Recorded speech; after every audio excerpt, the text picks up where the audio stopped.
Esta es una producción de Grupo Fórmula. Y ahora le aprecio mucho al secretario ejecutivo de Coneval, el doctor José Nabor Cruz Marcelo, que me haya aceptado esta llamada. Doctor Cruz Marcelo, me da mucho gusto saludarlo. Buenas tardes. ¿Qué tal? Muy buenas tardes, Joaquín. Un gusto platicar contigo y todo tu auditorio. Pues dice el presidente que no acepta lo que llamó esta encuesta, dijo. ¿Sí? Porque él tiene otros datos. ¿Puede tener otros datos?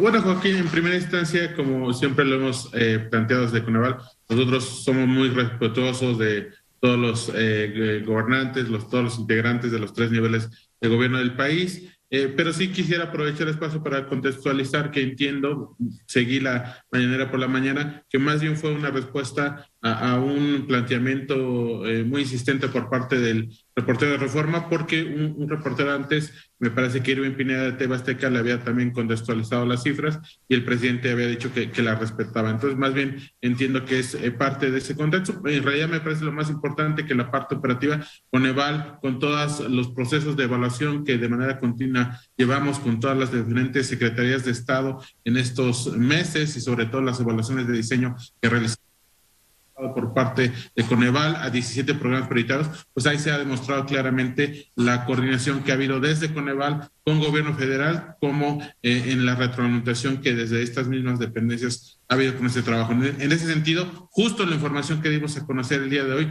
nos parece que es información muy relevante, no solamente para el gobierno federal, sino también para los gobiernos estatales y municipales, porque nos parece que es una radiografía muy clara de lo que aconteció durante el 2020 en cuanto a las afectaciones de pobreza, carencias sociales y también en la parte del ingreso, a través de este instrumento estadístico que levantó el INEGI, que es la encuesta nacional ingreso-gasto de los hogares, y que a partir de esta, pues Coneval ha publicado el día de ayer el incremento en las personas en situación de pobreza de 2 puntos porcentuales o de 3.8 millones de personas.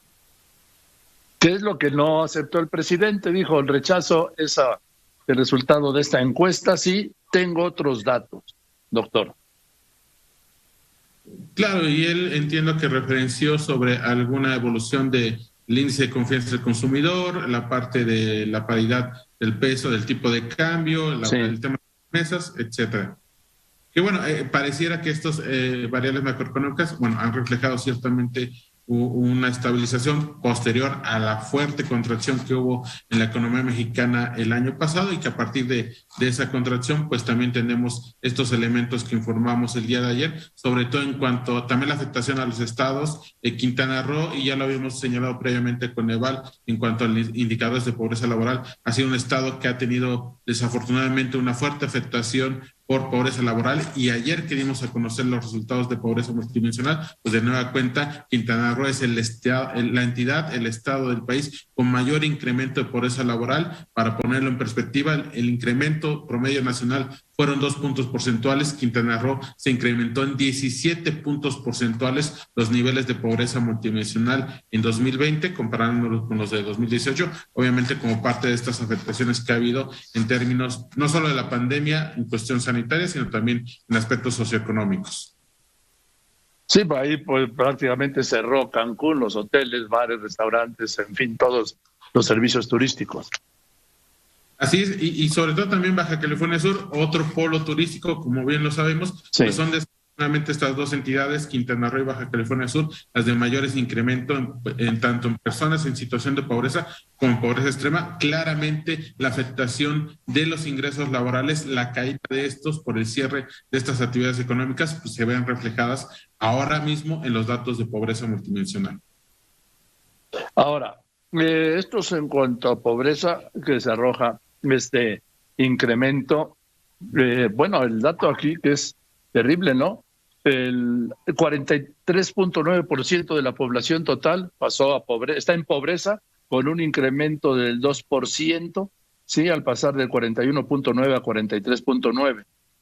Y en el número de personas estamos hablando de 51.9 millones a 55.7 millones de personas en pobreza, un incremento del 2%. La cifra es devastadora, doctor. 55.7 millones de mexicanos en pobreza. Así es, y sobre todo una de las virtudes que tenemos con la medición multidimensional que desarrolló Coneval en su momento, estamos no solamente visualizando la afectación en términos de millones de personas en situación de pobreza, sino también a través de las 6 carencias, que es una aproximación al ejercicio de los derechos sociales de las y los mexicanos. Tenemos un comportamiento mixto, Joaquín. Por un lado, tenemos 3 carencias que disminuyeron a pesar del contexto de la pandemia, 2 que tienen que ver con la calidad y espacios de la vivienda, así como los servicios básicos que las viviendas en nuestro país reciben. Ambas tuvieron una reducción de casi 2 puntos porcentuales, y la carencia de seguridad social, la cual también se vio con una reducción de un poco más de 1.5 puntos porcentuales. Sin embargo, tenemos otras 3 carencias, 2 de las cuales, rezago educativo y alimentación, tuvieron un incremento muy marginal de 0.3 de punto porcentual, pero al fin y al cabo un aumento, y la carencia que sí tuvo una situación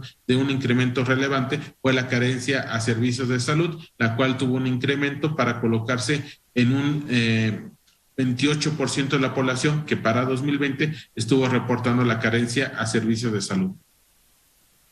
También hay un punto muy importante cuando habla de los accesos a la seguridad social. Está hablando prácticamente 60 millones de mexicanos no tienen acceso a la seguridad social. Así es, Joaquín. Esta carencia históricamente desde 2008, que Coneval cada 2 años ha estado reportando los niveles de pobreza multidimensional para el país, pues desafortunadamente esta carencia es la que tiene mayor porcentaje de personas que la han reportado. Prácticamente no hemos estado en niveles de más del 60% de la población. En este momento se colocó en un 52% de la población, pero claramente esto es un reflejo no solamente de la informalidad. Tenemos una población económicamente activa, más de la mitad de esta en empleos informales y sobre todo en la precarización laboral. Entonces, claramente esta informalidad laboral se ve reflejada en que más de la mitad de la población está reportando que no cuenta con un mínimo de prestaciones sociales, ya sea de manera directa o de manera indirecta.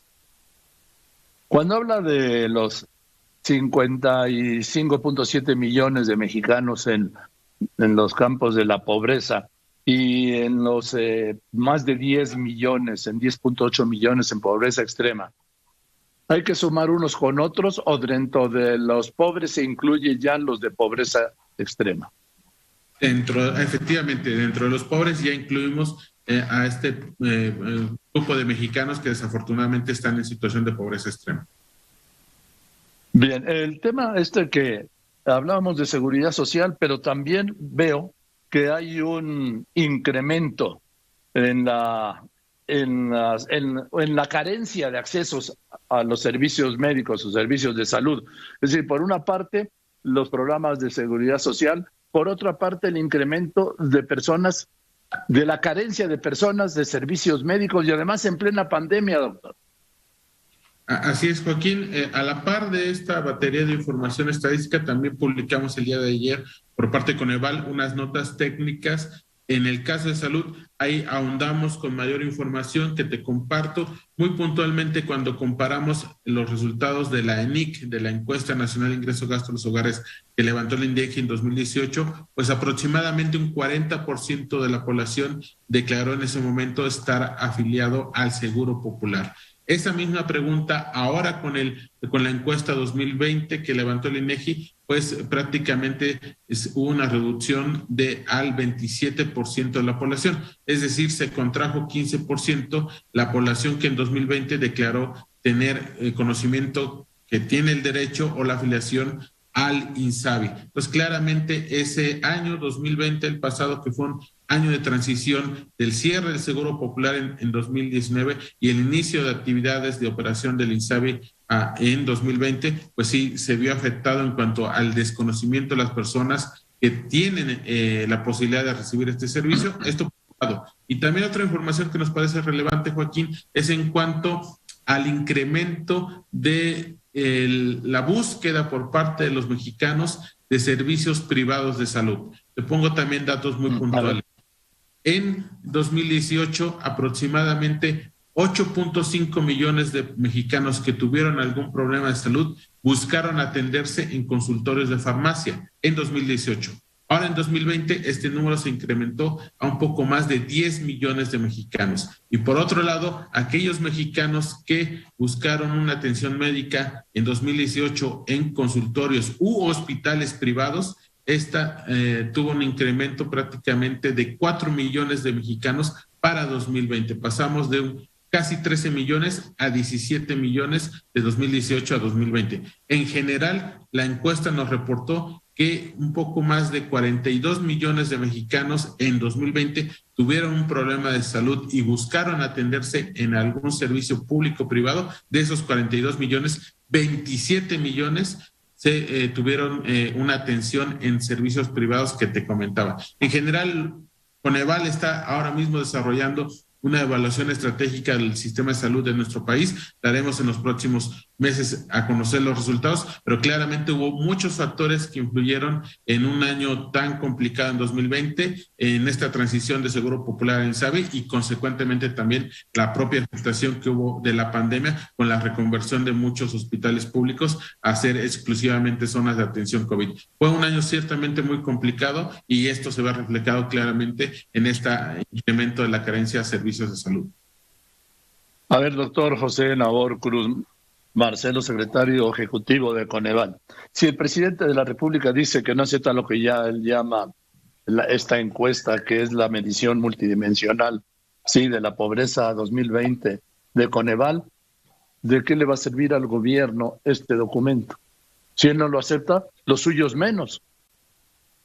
Bueno, es un tema muy importante, sobre todo porque desde ayer ya hemos enviado toda esta batería de información no solamente al gobierno federal, sino también a gobiernos estatales. Ya hemos empezado a recibir retroalimentación por parte de secretarias de Estado, por parte de gobiernos estatales. El gobernador de Puebla ha declarado que le interesan mucho estas cifras, también el gobernador Hidalgo, el gobernador de Sinaloa. Entonces, en ese sentido, la principal preocupación de Coneval es que todos los 3 niveles de gobierno, insisto, no solamente el federal, sino también los estatales y municipales, utilicen la información de Coneval. En ese sentido, me parece que, sobre todo, siendo esta, reitero, una fotografía, porque la encuesta se levantó de agosto a noviembre, de la afectación que en términos socioeconómicos está dejando la pandemia en nuestro país, será sin lugar a dudas información relevante, sobre todo para continuar abonando en la estrategia de recuperación, tanto en términos económicos como sociales, que como país nos planteemos hacia adelante, porque, reitero, esta información es de mucha utilidad y me parece que al final del día los 3 niveles de gobierno en su momento la van a estar utilizando. Bien, pues doctor, le aprecio mucho el tiempo y la explicación, es muy claro y muchas gracias, doctor, que estés muy bien. El doctor José Nabor. Al contrario, Joaquín, muy buenas tardes. Marcelo, gracias. quien es el secretario ejecutivo de Coneval, dando a conocer detalles de esta, para quienes le llaman encuesta, esta medición multidimensional de la pobreza 2020. ¿Es correcto, doctor? Es correcto, es correcto. Gracias y le mando un abrazo. Muy buenas tardes, muchísimas gracias. Que esté muy bien. El doctor, le decía, José Nabor Cruz Marcelo, secretario ejecutivo de Coneval. Esta fue una producción de Grupo Fórmula.